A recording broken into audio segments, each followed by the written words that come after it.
In this video, I'm going to show you how to fix packet loss and lower your ping for gaming.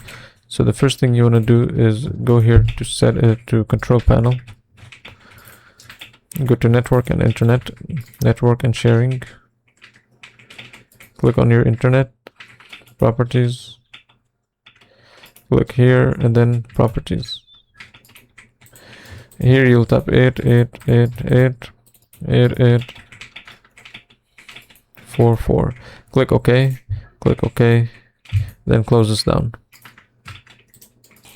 Next, you'll go to System, Properties.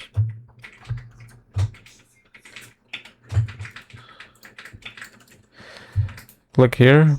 Go to Advanced Settings. Select Adjust for Best Performance. Click Apply and then OK. Apply and then OK. Then go to CMD. Run as administrator.